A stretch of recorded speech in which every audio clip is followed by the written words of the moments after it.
Poštovanje, dame i gospodo. Nešto nam je slabije popunjena dvorana, stoga evo, ukoliko vam se dao do zada, priđite malo bliže. Vjerujem da će ovo biti jako zanimljivo predavanje i da ćemo čuti samo pozitivna iskustva dviju dama koje su nam, dakle, došle predstaviti Arte. Arte je njemačko-francuska TV mreža koja je počela s emitiranjem sada već davne 1992. godine, no tada samo u noćnom emitiranju. 1996. godine krenuli su sa dnevnim emitiranjem i zapravo su pioniri digitalne televizije. Ono što je bitno za njih napomenuti da oni nisu samo televizijska kuća i web player, već su TV i web producent. Dakle, krčili su put za sve ono što danas uzimamo pod normalnom, ali su preuzeli jednu nišu. Njihova niša je da promoviraju europske kulturne i umjetničke sadržaje. Tako da nije samo bilingualni njihov program, da kako da je na njemačkome i na francuskome, no sve više ulaze na druga europska tržišta, preuzimaju njihove sadržaje, potpisuju ugovore sa lokalnim velikim televizijskim javnim kućama i na taj način zapravo promoviraju našu kulturu. Duljiti neću, već jesmo malo u zaostatku, pa ću ovim damama zapravo predstaviti, odnosno ostaviti ovu pozornicu kako bismo sve detalje mogli čuti od njih. Ići će jedna za drugom, no odmah ću ih predstaviti obje. Dakle, molim vas da velikim pljeskom pozdravite naše dvije dame iz Njemačke i iz Francuske, Christine Amtmann i Elsa Comby.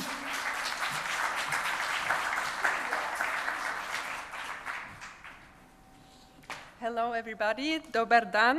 I hope I pronounced it correctly. So my name is Christine Amtmann and I'm really happy to be here representing Arte, the Franco-German and even European television channel today with my colleague Elsa Comby, who will get up on the stage later on. And yeah, so some of you might have already heard of Arte, some might even know the channel well, and others might have never come across its name. So this is why I will briefly explain Arte's mission and also the organization before talking about the channel's European development, which is my main core, actually, my main responsibility at Arte. So I'm in charge of the European strategy, together with, of course, the head of the European development and a big team. So Arte was born of a Franco-German partnership, and it is a non-commercial, publicly funded television channel. It receives 90% of its funding from TV license fees from Germany and France. And it was founded in 1991 by the French and the German governments, two hereditary enemies. So that was quite a thing that the two countries decided to create one TV channel. And one TV channel for two audiences, which is still a first in TV history and remains an exception in the global TV market. So since its creation, Arte has been committed to cultural diversity and multilingualism and is convinced that better circulation of European broadcast content can make a considerable contribution to European cultural integration. So Arte is composed of three entities: Arte Gaie, or Arte GIE, which is the headquarters located in Strasbourg, right by the German border, but in France. This is where I work. Then we have Arte France in Paris, which is where my colleague Elsa Comby works, and Arte Deutschland in Baden-Baden, not far away from Strasbourg, actually. So at the headquarters, we produce 20% of the programs, mostly the newscast and reportage magazines, but also European co-productions with the Partners Network that I will present to you later on. And Arte France delivers and produces 40% of Arte's programs, just as Arte Deutschland does. In general, generally speaking, 85% of all our programs are of European origin. So here you can see our program grid, our programming grid. I'm aware that it's a bit too small for you to be able to read everything, but I'll guide you through the different colors. So the green part stands for knowledge programs, discovery programs, travel documentaries. The blue part stands for current affairs and the newscast, history and investigative documentaries. And then we've got yellow, which is which is composed of the cultural documentaries we broadcast. Orange are the concerts we show. And of course, we also have red, which stands for cinema and fiction.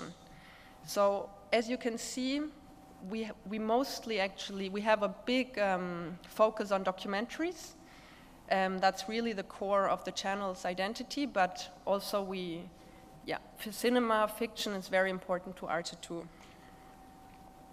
And what is unique is that Arte is airing the exact same programs for two audiences, one in Germany and one in France. And and a lot of the programs you can see in the grid are open for co-productions with our European partners that I will present to you later on. Right here, you can see it. That's our network. So Arte has 9 partners in total, out of which 7 partnerships are really active. And with these partners, Arte works on co-productions, multilateral co-productions, so it happens that all partners gather together to have really big projects together. Sometimes it's just 2 partners, Arte with 2 partners, or even Arte with only one of the partners co-producing. And these partnerships allow Arte to have regular meetings, regular exchange with other TV channels, and to have really tight relationships. But of course, we also co-produce with other channels, PBS in the US, for instance, or the BBC in the UK. And I'll show you a little trailer that will give you a better impression of Arte's European development and the co-productions.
Okay. So as you could see, these are all co-productions with our European partners. I didn't actually mention the different countries. So we've got Belgium, we've got Finland, we've got Italy, we've got Ireland, the Czech Republic, you help me out, Austria, Switzerland, and Greece as well. You also saw one co-production with Norway, so quite mixed.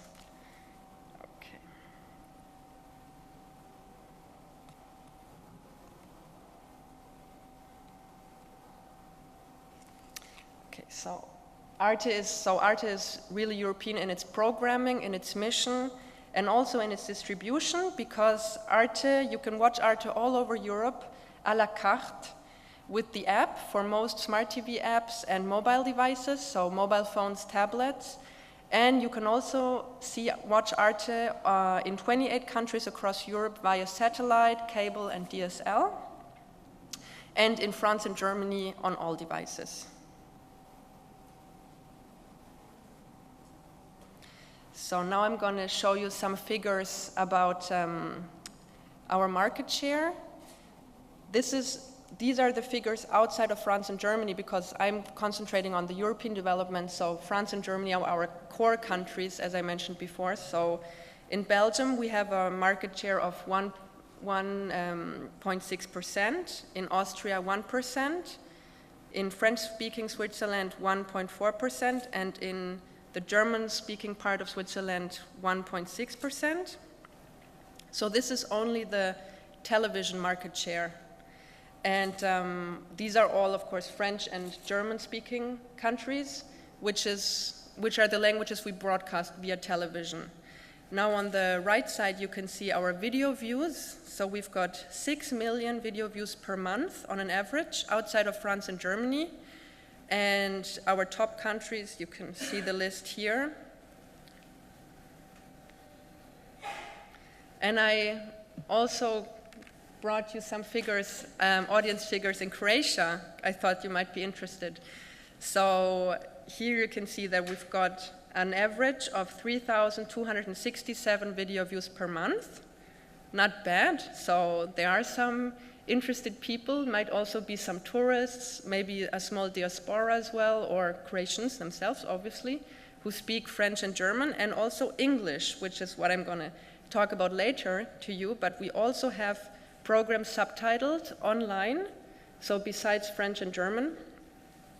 And so the top 3 programs in Croatia in 2007 were the Arte-Journal, which is our newscast, and which is only available in French and German, actually. Then Xenius, which is a magazine show on, like knowledge topics, discovery, etc. And 28 Minutes, which is a very, very Frenchy debate show. So you can see the evolution. And almost 40,000 video views in total in 2017. Now, this year started out much better. We've almost doubled the monthly average of video views, so 6,677, which is not bad. And I don't know if you could see here, we have 15% of English here, and here already 24, so people probably got to know the existence of English subtitles in the meantime, and took use of it. Top 3 programs, Sex and Love, so why not? The Arte-Journal, again our newscast, and Xenius. And I've actually written down a few of the programs that were also. So what I saw, was that it was a lot of like travel magazines as well, taking place in Croatia actually, that were interesting, of course, for the public here, as well as a cuisine show on Croatian cuisine. So now I'm going to talk about the subtitling project that allows us to reach much, much more people here in all over Europe and even beyond. So this is because, as I mentioned before, Arte is publicly funded by TV license fee in Germany and France. We don't have we're not supposed to use that money actually for our English and French broadcast. So we actually participate in a project by the European Union, which allows us to subtitle our programs, part of our programs, into other languages. And so in 2015, we introduced Spanish and English subtitles online and via our applications. In 2016, we introduced Polish. And just now, in June, and officially in October, Italian. So with all these languages, so 6 languages in total, we're able to reach 70% of all Europeans in their mother tongue, again, online and on mobile app and app for tablets. So here are some figures. So 2015 was the launch of English and Spanish, 6 languages in total. It's roughly 400 hours of subtitled programs per language yearly. In addition, we also show concerts for the different publics of these language groups. So of course, concerts don't need subtitling, but we provide metadata, and music works so well internationally, has a really strong international potential, so they really work well with an English-speaking audience, Spanish-speaking audience, Polish-speaking, and now as well Italian-speaking audience. And so on an average, these subtitled programs have reached 750,000 video views per month. And so that's 2.5 times more video views than last year. And we're really confident that this will continue to increase. And yeah, subtitles, I mean, not every country has a strong subtitling culture, but because of mobile web usages, subtitles tend to work better and better, and so that's what we're really experiencing with this project. And also that we choose programs that have a really strong European potential and where we think, okay, that could interest a public, an audience in other countries besides France and Germany, so yeah. And so all the programs that are subtitled are available all over Europe, and for 50% of them even worldwide. And 70% of the entire subtitle catalog are available for 60 days or more. And as mentioned before, you can see these subtitled versions online, on your computer, on smart TV, or via your mobile application. And we show all sorts of programs with subtitling. So cultural documentaries, history documentaries, science documentaries, discovery, and politics and society. Fiction is excluded of this project. Unfortunately, we don't have the financing for subtitling of fiction. That's not part of the European project. And of course, as you know, rights questions are much more complicated with fiction and movies.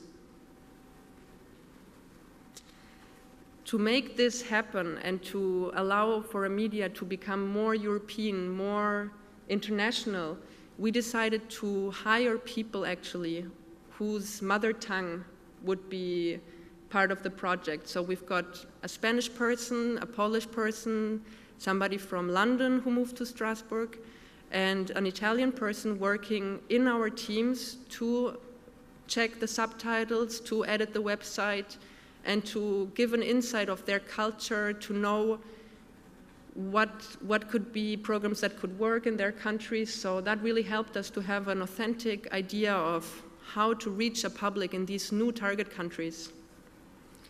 And it's fun to have a team and that is more international now, because until now we were very French-German, so this allows us to open up our minds as well, even more. And so we don't have, I didn't bring a map of the Italian subtitling yet, of the audience that is reached by the Italian subtitles, because it's too recent.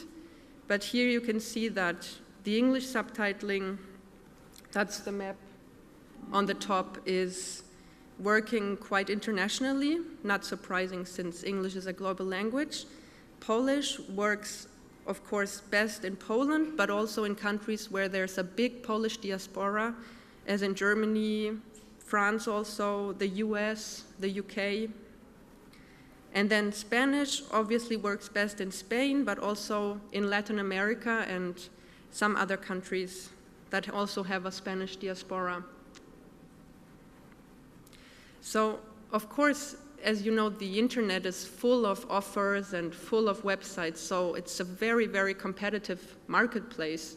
So we often have to think about how can we reach the publics in these new target countries that we know less and that are, harder to, that don't have an Arte tradition. I mean, like in Croatia, some people might know Arte, but not as many, obviously. So how do we reach the people? So it's actually by working together with partners in these countries as well. So you've got the Institut Français ici that invited us here together with the German embassy that helps us and that is located in different countries, such as media that are already well anchored in these countries. For instance, Gazeta Wyborcza, which is a daily newspaper in Poland.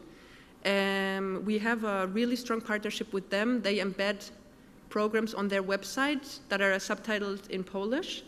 And because they've got a they've got a traditional readership, this really helped us to reach this readership and to have video views in those countries. And this strategy really turned out to work very, very well.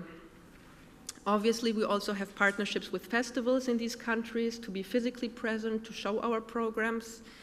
And yeah, so this is why we're here as well, to talk about Arte, explain what we're doing.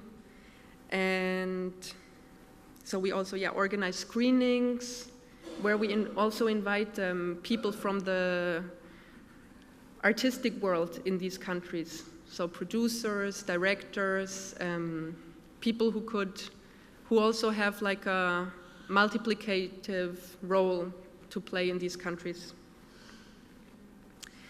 And we also work together with other European initiatives. So for instance, the European Year of Cultural Heritage, which is happening this year. We have a collection on our website with different heritage programs. We also work together with My House of European History. That's a virtual museum showing European history programs that was actually initiated by the European Parliament. We also have a Arte Kino Festival, which is a digital festival where we show cinema movies that won prizes sometimes at festivals, but that have a hard time finding their way into cinemas, into movie theaters. So we show a selection of well-chosen movies during a limited period. And we also have the Arte-Opera season, which is a project in direct partnership with, I think, 20 opera houses across Europe. And we actually show their operas. One opera per month it is. And these operas will soon be subtitled as well in all the languages we offer. So before I'll stop and hand over the stage to Elsa, what's coming next? So as I mentioned, we launched Italian. We had a pre-launch in June and we'll launch it officially in October. We also have our 360 degrees application, which is now available in 5 and soon in 6 languages. Outside you'll see VR glasses, and they will also show some programs that Arte co-produced. We'll also launch a European season of events with a network of festivals and European partners across Europe, so that they organize screenings of Arte's subtitle programs with debates to follow these screenings. And yeah, just at the end of last year, we launched live concerts on all the offerings online. So these work really well, especially now during the summer period and all the major summer festivals. That was really a big success. Thank you very much.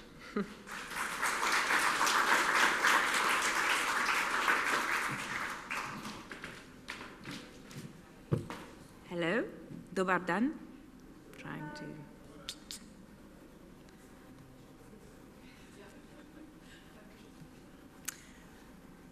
Okay, so I'm here to present you Arte's digital strategy. Maybe to start with, I will go with a brief history of Arte's digital development. Because as Christina said, Arte is defined as a European, cultural, but also innovative channel. This is part of our identity. And we always try to anticipate user behaviors and to make the best of new means of distribution to find new narrative forms. And so our audience is, of course, audience based on broadcast distribution, but also digital distribution. And maybe to make a little comparison, in France and Germany, our digital audience reaches 47 million video views per month. And as Christine said, in the languages outside French and German, our audience per month is about 7 million and is growing. And we really make all of our efforts to make it grow. So, short history. Because Arte, trying to be innovative, has launched back in 2007 the first catch-up TV in Europe. And doing this, we wanted to multiplicate our audience and give users the opportunity to reach our programs even if they missed the broadcast distribution. So that was in 2007. And from then, we started to use digital distribution as creative means. And we tried to encourage producers to use these new means of distribution to create new formats. And that started in 2008 with an interactive documentary, which is called Gaza's Sderot. So Gaza being in Gaza, and Sderot being an Israeli city. And it's a split-screen documentary. I'll show you examples throughout the presentation. But this one is, just to give you an idea, is a split-screen documentary, and it's interactive because the viewer has the choice to look at the story of a character in Israel or the story of a character on the Palestinian side. Then it worked very well, this documentary, and so between 2008 and 2013, we developed more and more transmedia programs. That means that we choose one topic, and for example, a documentary is broadcast about wildlife in the Arctic Pole, for example, and on this topic, we have a declination on it on digital formats. So we'll have like an interactive documentary, for example, and then later on a VR experience. And then after these transmedia programs developed, we also created the label Arte Creative, where we gathered all our digital offer, and we developed a web series, fiction. I'll show you an example. And then also video games, because we found out that video games were a good way to reach a new audience, maybe a younger audience, and were also very interesting creative fields. Then, end of 2014, we launched our first VR program that was called the Polar Sea, and you can still look it up online. I'll show you the website a little so you can see where you can find all our productions, because this is going to be frustrating because I'm not going to be able to show you as many programs as I would like to, but please later on go back on our website and see all the productions we have. Then in 2014 and 15, there was a sort of a turnout because social media became more and more important, and we saw it was a very interesting mean of reaching a new audience. And so we started developing specific productions dedicated to social media. And then in 2007, we launched the first comic that is designed for Instagram. I'll show it to you later. And so I put the link. Where is the mouse? Oh, shit, no. I don't know. It's here. I just want to show you the website just so that you know how it looks like. And so if you go, and it's all in English, Arte in English, and if you go on digital productions, you get to see that we have animation, documentary, fiction, game, performance also, because we've got a lot of concerts, social media programs, VR, and everything. So you can see all you can have an easy access to all the programs that I'm going to be talking about.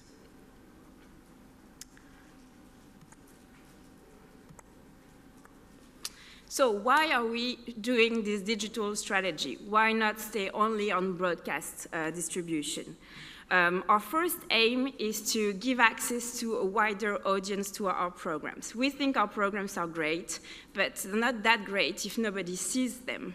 And so we have called this strategy hyper-distribution, which means that when we launch a program, we not only launch it on our own platforms and on our own websites and applications, but we also launch it on third-party platforms, for example, Facebook or YouTube.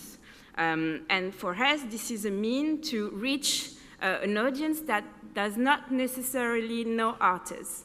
Artes has been existing for 26 years now, but it is mostly known as a history documentary channel, and we felt back a few years ago, 6 years ago, that we need to renew our editorial profile, our editorial identity.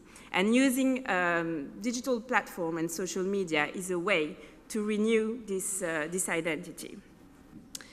And what we really care about is that everything we launch on digital platforms must convey the values of the brand Arte, that are European, open-minded values. We try democratic values. We really convey these values in all our productions online.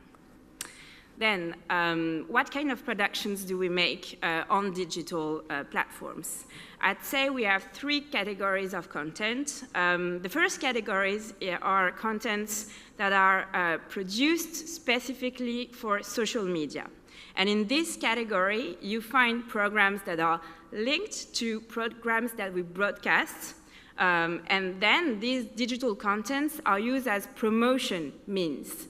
And we launch them on social media in order to attract an audience, a wider audience, and to bring them on our broadcast channel. But on social media, we also have independent productions that are not related to what is broadcast, and that is more innovative, let's say, and more creative. Then we have web productions, and in web productions we have documentary, fiction, and animation. I'll show you examples. And then the most innovative part and the most recent part also are more like interactive fictions, video games, and VR. So first off, contents produced specifically for social media. And in this category, programs that are linked to programs that are broadcasts. Why do we do them? So, as I said, to enhance artists' visibility and impact, but also we use these programs to exchange with viewers, to have a direct relationship with our viewers in communities, and to interact with them. And some people in Arte work every day to exchange with viewers, and to try to create a link, quite a personal link almost, with our viewers.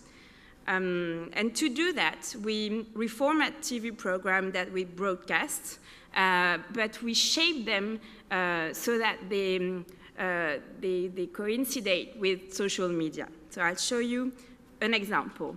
So for example, we have this documentary which is about the secret life of lakes, La vie secrète des lacs. And so we wanted to attract new people to this documentary. And how did we do? We reformatted the program. We made it very short. It's just 1 minute. And in 1 minute, we show you the essential facts of this documentary.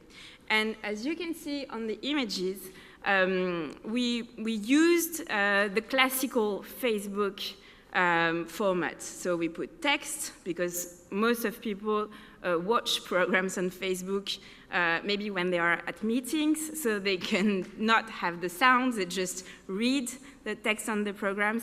And we try to make it innovative in order for people to be willing to watch the entire program that lasts 52 minutes. and that you can find on Catch-Up TV. Of course, it was broadcast on the TV channel, but you can find it on Catch-Up TV until 30 days after it was shown. Then you have independent productions. So there are productions that are not meant to promote programs that are broadcast.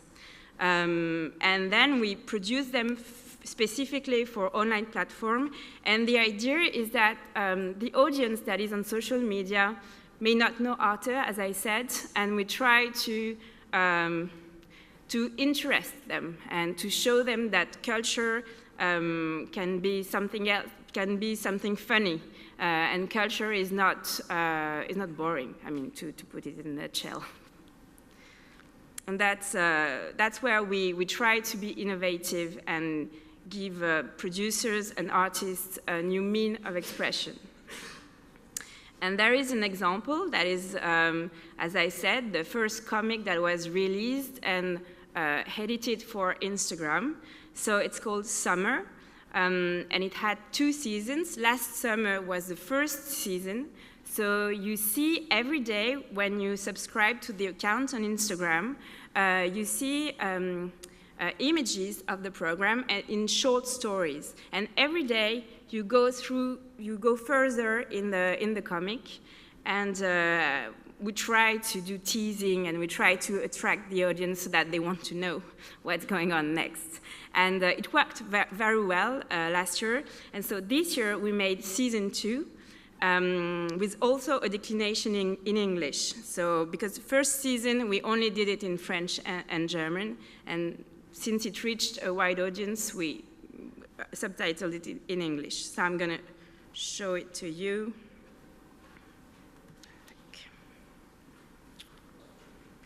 It's just a very short trailer.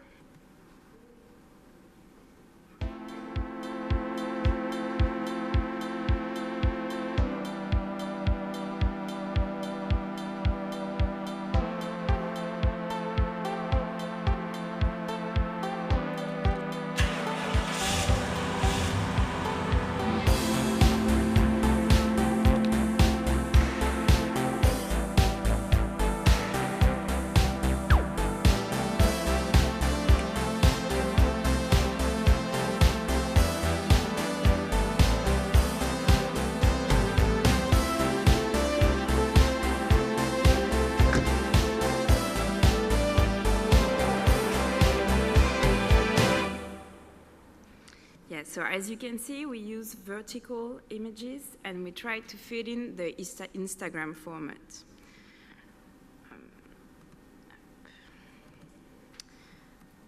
Yeah, then now we have web productions. So I spoke about productions that are dedicated to social media, and now web productions that are available on our websites, applications, but also on other distribution platforms. Then you have, in this category, you have documentaries. And for example, you have this documentary in 10 episodes, and it's very short every time. It's like 10 minutes per episode. And we try to show the artistic life in Cuba through the eyes of young people, young Cuban people. We have another format, and this one is a good example, I think, because it's History's Creed. So it's a format, it's the same. You have different episodes. It's more than 10, actually. It's more like 20.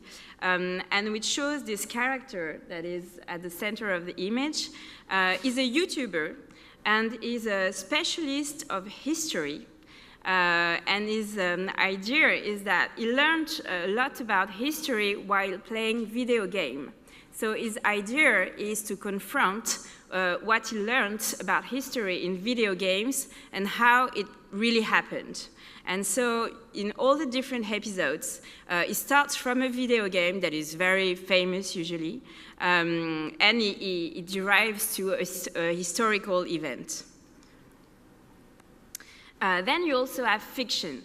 And here I wanted to show you this example because it's a fiction that was released very recently. It's called Time to Say Goodbye. And the idea is that you should watch it on your smartphone. because when you open it, I'm going to show it to you, it's as if your smartphone was the main character's smartphone. So you are really the main character of the story. And so you receive phone calls, you receive text messages, and you interact with the character who's talking to you. And the story is about a young lady. She's out at night, and she hasn't heard about her father for like 10 years. And then suddenly, in the middle of the night, she gets a phone call from someone who says is his father's best friend. And he tells her that she needs to come quickly to a small town of France to see her father because he's very sick and is asking for her. And so you see how she reacts. The program lasts 13 minutes, so I'm not going to show it entirely to you, but you can find it online very easily. And I'll just show you the first minutes so that you see how it looks like. Actually, it looks better on a smartphone, but well.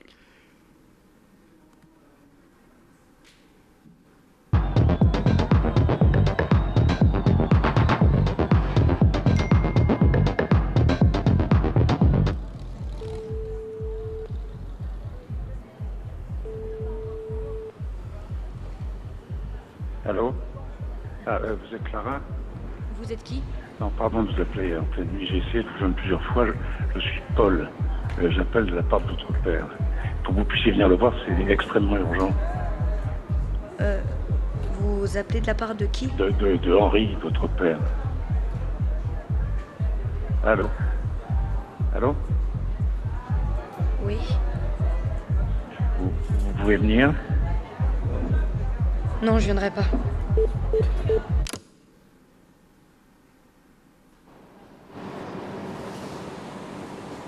Donc là, ça filme. Okay. Yeah, so I'll stop here. But as you can see, the idea is that you're going to follow her throughout the story and really be immersed in this story with her. And so what is interesting is that after saying to Dad's best friend that she would not come at 3 a.m. During the night, at 6:40 she's at the train station and she's going to take a train to see her dad.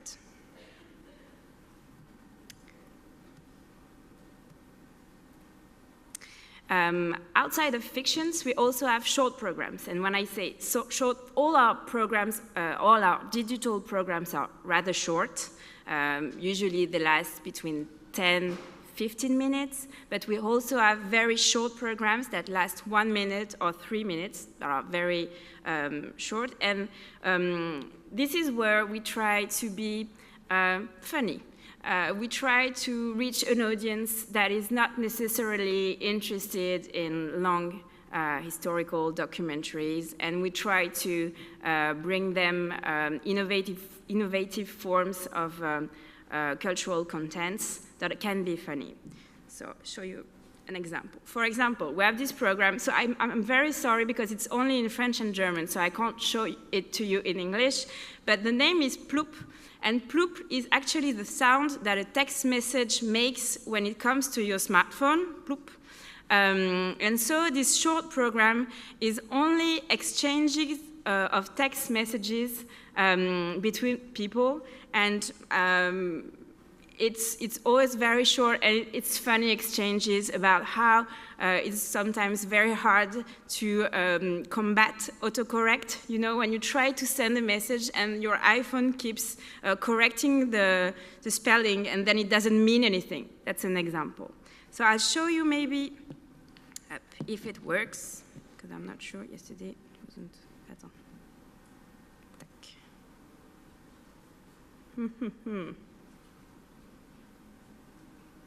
Yeah. Okay, I'm not going to show it to you, but you can find it online. Ah! I think I have a PowerPoint problem. No, it goes ploop.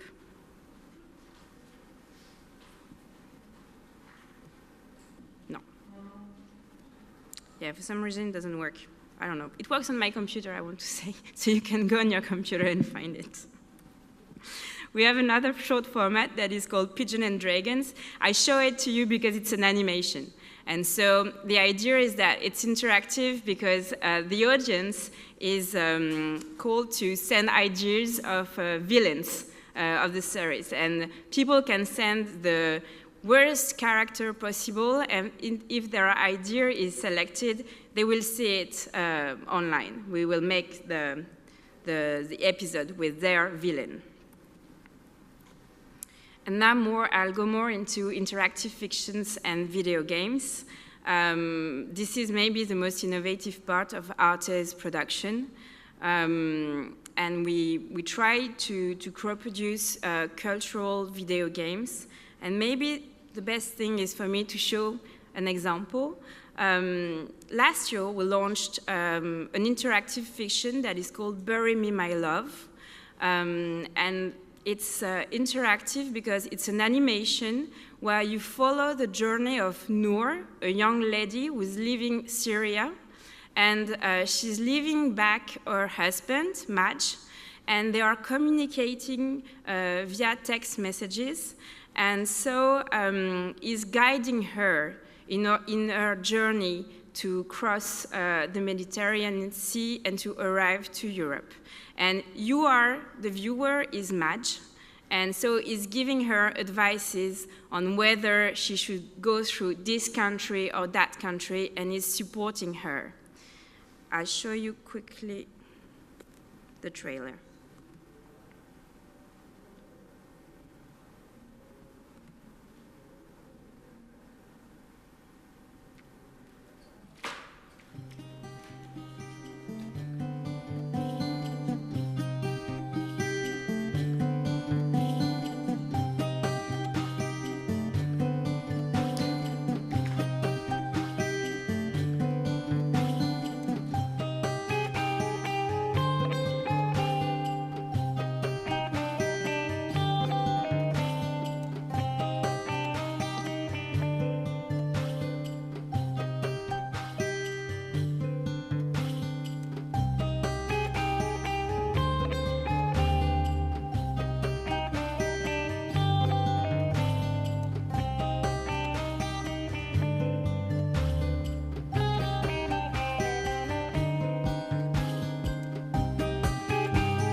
Has received many prizes in festivals, and what is interesting is that in festivals people had issues in qualifying the content. They didn't know if it was more of a video game or more an animation or more a fiction, and we like to do that. We like to intertwine different formats.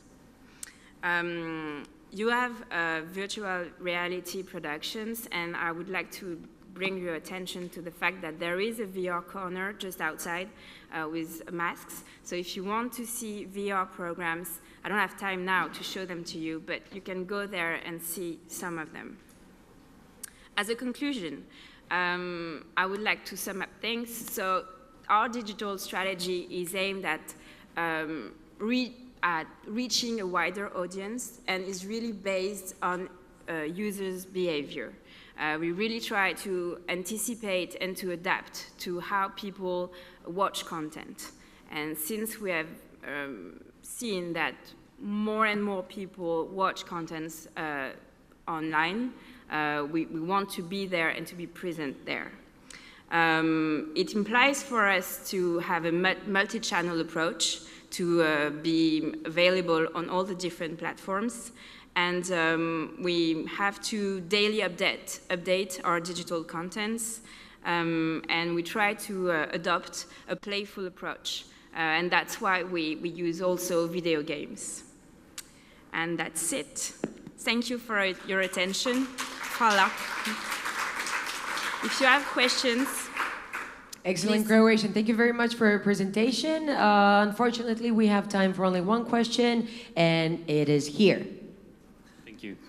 So, hello. I'm Hello. speaking in behalf of Croatian VR Studio, doing its own production ever since 2015. So my question is, how is I'm very interested in your VR production, and do you have your own VR production in-house, or are you outsourcing it? And because the technology is very new, and hopefully it will catch up even more, becoming mainstream, are you interested in connecting with more studios around the world? Yeah.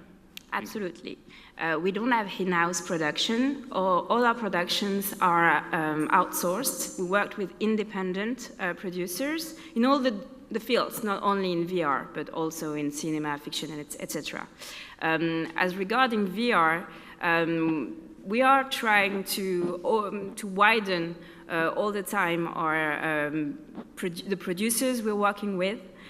So sometimes we make calls for producers to submit proposals. The thing is that most of the time, in order to get public support, in France, for instance, there is public support for VR productions. And so very often, when we work with producers outside France or Germany, they actually co-produce with a French or a German producer, and they submit the project in order to get public funding. I hope I answered your question. If you have other questions, we're here, so we can answer to all of them. And to exchange emails and cards and everything. Thank you so much. Dame I gospodo, molim vas još jedan veliki pljesak za ove dvije dame. Christine i Elza, thank you once again. Vrlo kratka pauzica je sada za kavu, kao što je Elza bila i spomenula. Ovdje ispred, dakle na ulazu u dvoranu, nalazi se njihov VR kutak u kojemu slobodno možete isprobati ovu tehnologiju u njihovoj produkciji. Naravno, pripremili su i pregršt zanimljivih nagrada, stoga zaigrajte neku igru i osvojite ih, a mi se vidimo ovdje kroz 10 do 15 minuta kada će nam se predstaviti dama koja je iz najbolje svjetske škole, i to već 2 godine zaredom za animaciju, a koja će nam govoriti o tome postoji li doista francuski dodir kada je riječ o animiranim filmovima. Vidimo se za 15 minuta, ljudi. Uživajte, odmorite se, predahnite, napojite i uživajte.